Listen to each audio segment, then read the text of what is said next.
कर्नाटक की सरकार ने हाल ही में एक ऐसा प्रस्ताव पेश किया है जिससे राजनीतिक गलियारों में खलबली मची है। इस प्रस्ताव के तहत मुख्यमंत्री, मंत्री, विधायक व अन्य सरकारी अधिकारियों के वेतन को लगभग दोगुना करने की योजना बनाई गई है। इसके अलावा पेंशन, हवाई और रेल यात्रा भत्ते में भी 50% तक की वृद्धि करने का प्रस्ताव रखा गया है।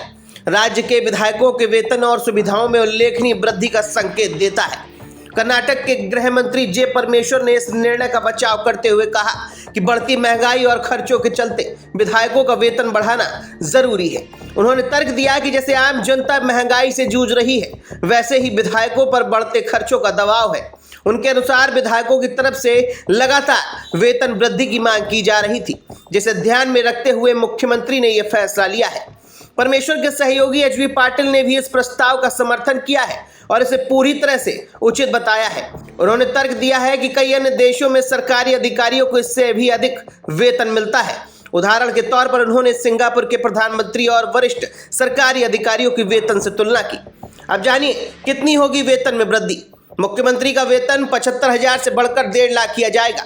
मंत्री का 70,000 से बढ़ाकर 1,25,000। विधायक और एमएलसी का वेतन 40,000 से बढ़ाकर 80,000 हो जाएगा। विधानसभा अध्यक्ष और विधान परिषद सभापति का वेतन 75,000 से बढ़ाकर 1,25,000 किया जाएगा। पेंशन 55,000 से बढ़कर 95,000 कर दी जाएगी। यात्रा भत्ता 2.5 लाख से बढ़ाकर 3.5 लाख किया जाएगा। चिकित्सा भत्ता 85,000 से बढ़ाकर 1,10,000 हो जाएगा और मकान किराया भत्ता 2.5 लाख तक होगा। हालांकि वेतन वृद्धि के इस फैसले ने राजनीतिक विवाद भी खड़ा कर दिया है। विपक्षी दल भाजपा ने इस प्रस्ताव की आलोचना करते हुए कहा कि राज्य की आर्थिक स्थिति अच्छी नहीं है और ऐसे समय में विधायकों के वेतन में वृद्धि उचित नहीं। आश्चर्य की बात तो यह है कि सत्तासीन कांग्रेस के सदस्यों ने भी इस फैसले पर कई बड़े सवाल खड़े किए हैं।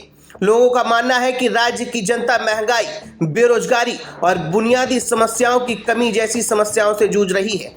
तब ऐसे में विधायकों के वेतन में वृद्धि को प्राथमिकता देना गलत है। फिलहाल कर्नाटक में विधायकों के वेतन वृद्धि का ये प्रस्ताव राजनीतिक और नैतिक दृष्टि से बहस का विषय बन गया है। सरकार इसे सही बता रही है, वहीं विपक्ष इसे अनुचित और अमान्य मान रहा है। फिलहाल आपकी इस खबर पर क्या कुछ राय है, हमें कमेंट बॉक्स में कमेंट करके जरूर बताएं।